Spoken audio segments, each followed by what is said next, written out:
Hi, and welcome back to the NORA Network Showreels. I'm Olivia Carr, founder of Silk, and today I'm absolutely thrilled to be joined with Brendan, who is the Chief Commercial Officer for ViSenze. Now, Brendan, it is not ViSenze's first time with NORA, so what I'd really like to do is maybe 12 months on, a lot has happened in the last 12 months. I'd like to focus a little bit more on what's changed, I guess, for ViSenze over the last 12 months. So we might start there, and then we'll get into a little bit more about how consumer shopping behaviour has evolved as a result of the pandemic. So firstly, welcome. Thank you, Olivia. Great to be here. Okay, so what has really changed in the world of ViSenze since you were last with the NORA network, as you know, talking to us on one of these show reels? Sure. Well, I think a lot has changed in the world generally, as we know, particularly over the last 6 to 9 months. For ViSenze particularly, our business has grown globally. So we, I think last year when we met and did the show reel, we had a global presence, but it was in markets like US, EMEA, LATAM. We still had a pretty nascent presence, but I think over the last 12 months, we've grown our team significantly in the European region. We've refreshed our team in the North America and LATAM region as well. We've really, grown quite considerably. We've acquired a lot of new customers, both SMBs and major global enterprise brands. So major leisure wear brands, major luxury fashion brands, and a lot of SMBs in between who have really seen the power of visual search and I think the desire for the consumers to incorporate that or have that incorporated in their online shopping experience. So a lot has changed for ViSenze in particular. And let's get into that, because I mean, a lot has changed for shopping as we know it. There's been so much opportunity this year and challenges for a lot of retailers as well, at the same sense. But in your opinion, how have consumers and how has their shopping behavior really evolved directly as a result of the pandemic? Sure. Well, we've noticed a very noticeable impact on shopping behavior, consumer behavior. And generally, we've seen a tremendous growth in e-commerce. And our view and the view shared across the industry is this increase is probably going to be permanent. It's a game changer in terms of the industry. If we look back at the first 6 months of 2020, the US market witnessed a 30% increase in e-commerce sales compared to the first half of 2019. So that's quite significant. Australia Post reported e-commerce sales, are up 73% year on year, as more people continue to make purchases while in lockdown or while facing restrictions from their homes. For ViSenze, we process hundreds of millions of product searches, visual product searches every single month. And a high percentage of these are across APAC. So we were lucky in some ways because we had quite an early view of the impact or the likely impact of the pandemic by late January. So very early this year, we could see the trend emerging, and we've been tracking it through the course of 2020.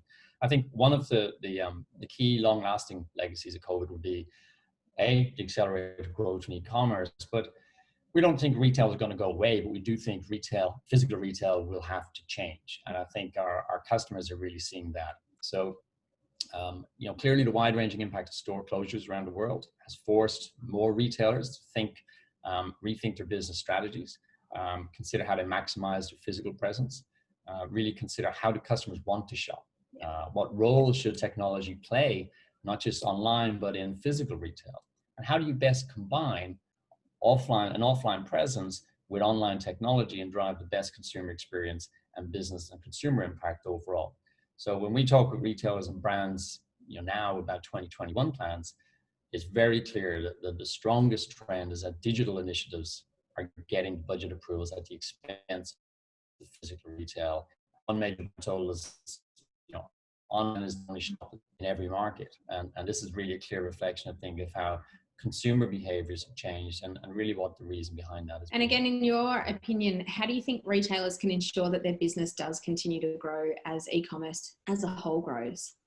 Yeah, I think, from an online point of view, you've always been fighting for eyeballs. You've always been fighting for that engagement. But I think, despite the growth that we've seen in e-commerce over the last 6 months in Australia and globally, it's clear that most retailers, both large and small, are still struggling to understand the evolution that's taking place with customers today and how best to engage them. Now, I think there's two parts to that. One is the trying to build a strategy in the midst of a pandemic when the rules are changing from 1 week or 1 month to another is very challenging for any business. Okay, so that's really, you know, a complexity that we can't ignore, and retailers in planning out their strategies are not immune to that. No business is. So that's a natural difficulty. But I think, you know, also understanding what consumers want and how consumers are behaving and how best to engage them, because I think in truth, e-commerce, over the last number of years, the strength of e-commerce has really predominantly been around those brands that exist online. For physical retailers, e-commerce has still been the you know, the poor brother, if you like, of poor brother or sister of their strategies. And what we've seen is that many retailers just haven't been as prepared as they could be or should be. And that goes right to the part of, you know, starting with strategy, and from there technology. So I think the main question for many companies in the industry remains, you know, where is the majority of my online growth going to come from in the next 6 months? And with, you know, you're looking at everything from marketing channel investments to, you know, site optimization or price analysis. There are so many different areas in which retailers are looking to improve and reevaluate in order to, you know, uplift their top line revenue.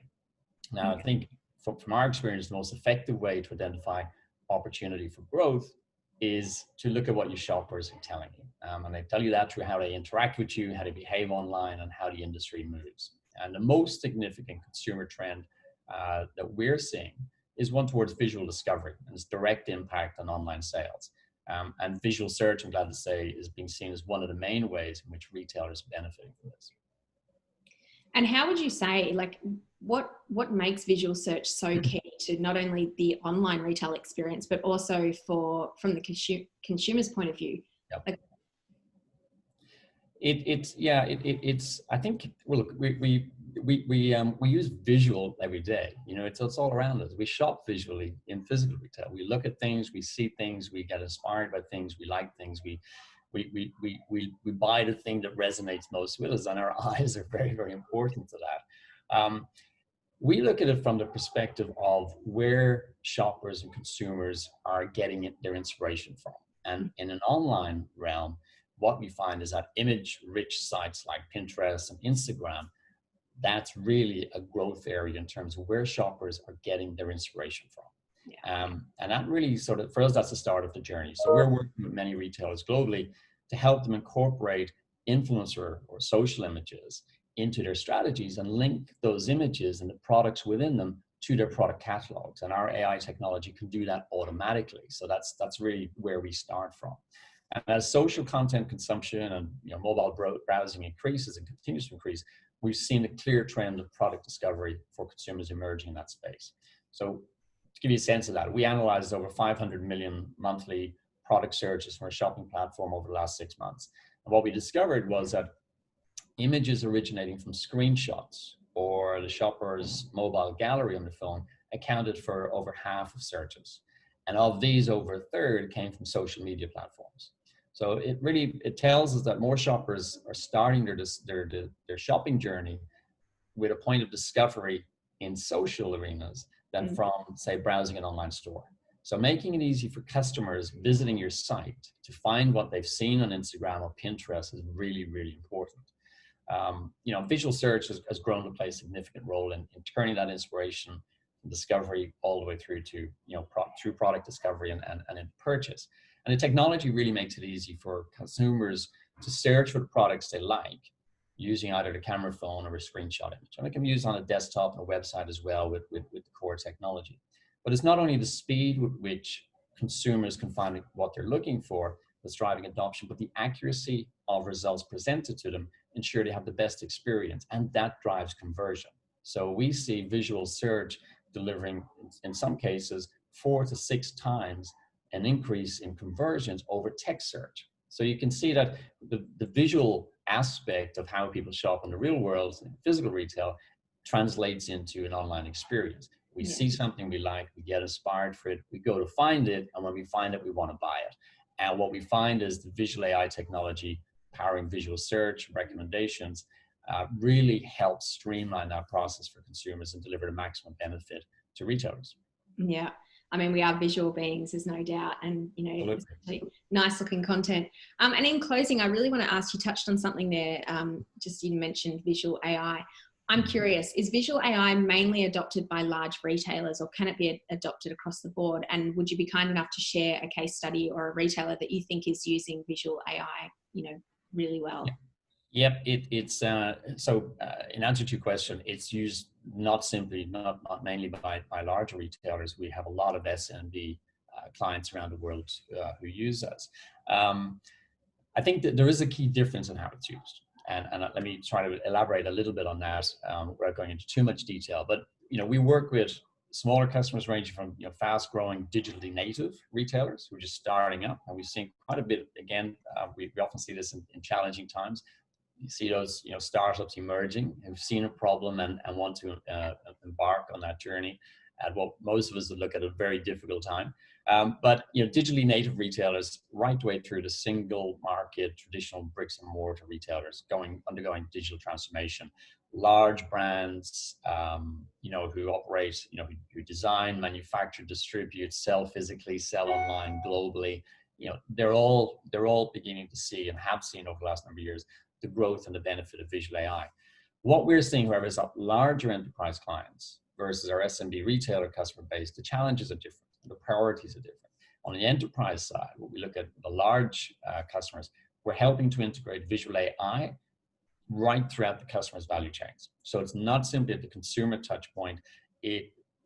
From an e-commerce optimization, we're also helping to integrate visual AI solutions through the customer's value chains. From e-commerce, from merchandise planning, from sketch analysis to, all the way through to creating additional data that can be used across the business, and all through a visual AI capability.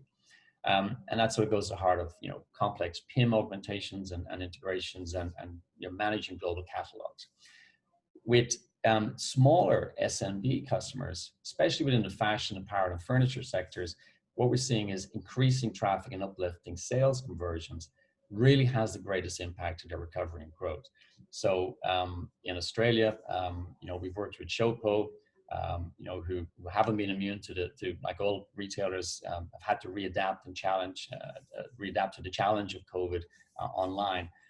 But SMBs, I think, really find that the conversion factor that I talked about earlier is a big consideration for them when they look at, how do I best engage a customer? How do I get the customer through the funnel? How do I make sure that they discover the products on my site, from my business, and buy there rather than from someone else? And visual AI really, both search and recommendations, are a key component in that. So we work right across the spectrum of SMBs and major, large brands.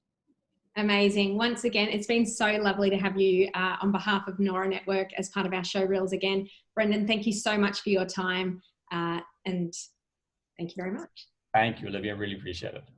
Have a good day.